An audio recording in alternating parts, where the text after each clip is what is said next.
Hoy será formalizado Hugo Bustamante, el único sospechoso de la muerte de Ámbar Cornejo en Villa Alemana. Esta lamentable pérdida abrió una vez más el debate en torno a la violencia extrema que viven mujeres día a día y que se ha incrementado también durante el confinamiento. Estamos en contacto con Camila Maturana. Ella es abogada de la Corporación Humanas para conversar sobre este tema. ¿Cómo está? Gracias, abogada, por acompañarnos. Buenos días.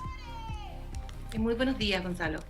En primer lugar, respecto a este caso y todo lo que ha implicado, ¿verdad?, el impacto que ha tenido en nuestra sociedad, preguntarle en términos generales si existe realmente un sistema de protección para las mujeres en el Estado de Chile.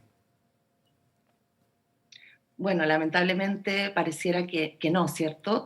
Lo que vemos en realidad es que en Chile la violencia contra las mujeres y las niñas es una realidad sumamente generalizada en tiempos normales y que se ha visto exacerbada en contexto de pandemia. Lamentablemente las mujeres en Chile están en riesgo desde la temprana infancia, durante la adolescencia y también durante la vida adulta. Y en las últimas semanas hemos tenido conocimiento de casos muy graves de violencia sexual y de violencia femicida que parecieran tener un elemento en común, como usted señala, que las mujeres aún cuando hacen aquello que se les dice, que es denunciar la violencia que viven, no reciben de parte de las autoridades garantías para su protección. Pareciera que cuando una mujer denuncia, en lugar de activarse los mecanismos institucionales para su protección, para la investigación de los crímenes y para los servicios de apoyo que le permitan salir de la situación de violencia en que se encuentran, estos mecanismos no funcionan o funcionan de manera deficiente, enfrentando muchas veces las víctimas una ruta muy ardua para obtener justicia o para obtener protección. Y lamentablemente vemos que a pesar de las denuncias, las mujeres siguen siendo agredidas y que en muchos casos los femicidios son cometidos por personas que habían sido denunciadas.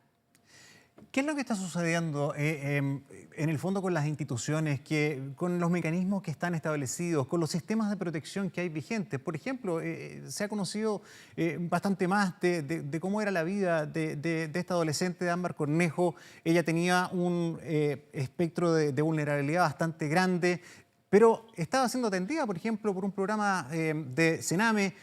Acá ninguna luz de alerta se dio, ningún tipo de señal se levantó ante los riesgos que habían acá, que eran bastante latentes y bastante evidentes. Yo creo que el caso de Ámbar es como la punta del iceberg de un problema estructural en nuestra sociedad.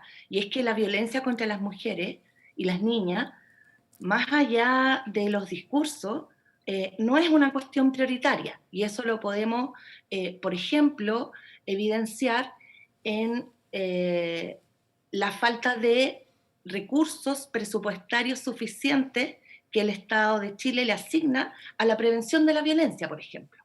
En tiempos de pandemia, eh, la violencia contra las mujeres se levantó como una preocupación de parte de las organizaciones de mujeres que fue recogida en gran medida por las autoridades, pero no se asignó un presupuesto especial para el mayor riesgo que significa para las mujeres el contexto de confinamiento y la permanencia y el control permanente de parte de los agresores.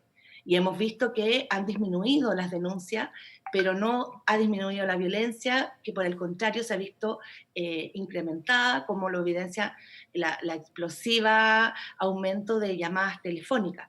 Pese a ello, en el Parlamento se discute una ley de violencia integral y el Ministerio de la Mujer, que encabeza la discusión de parte del gobierno, todavía no ha definido cómo una reforma tan importante como definir un marco jurídico de carácter integral para la violencia contra las mujeres y las niñas, cómo se va a financiar.